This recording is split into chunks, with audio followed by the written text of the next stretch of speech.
Well, so you came out with a new book. You have some legendary books behind you, but you decided, I think I'll throw another one out in the pile. Yeah. So you did From Madman to Happy Farmer. Why did this book have to come out?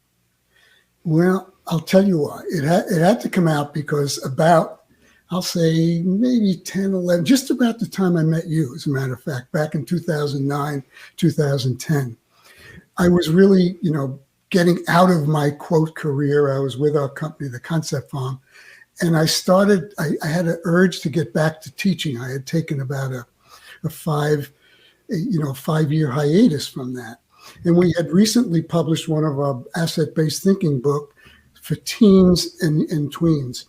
And I just said, for the next, whenever I have left, I'm going to devote that to my mighty cause, my new mighty cause, which was going to be helping inspire and motivate next generation business people, particularly people interested in marketing, to get on the right track. I felt it was my time to give back, and that's what I wanted to do. So I went into teaching, dove in full-time with USC. And then as I was going through my classes, am I boring you now? Am I okay?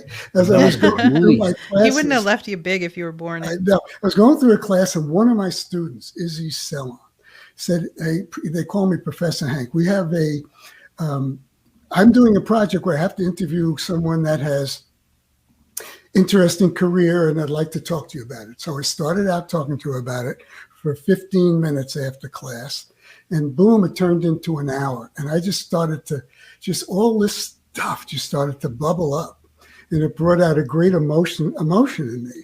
And she said, hey, Professor Hank, why don't you tell the class about it? And I said, hell, why don't I write a book about it? So this young USC lady, gave me the kick in the butt to get me started, and I started it, and 18 months later, boom, there it is. And that so what percentage of the royalties will she be taking? She won't be taking any, but by the way, any royalties I make are donated to the American Heart Association.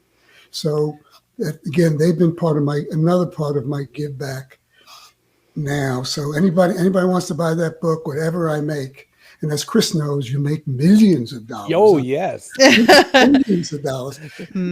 Go to the Heart Association, which I've been a volunteer for them for the last 12 years.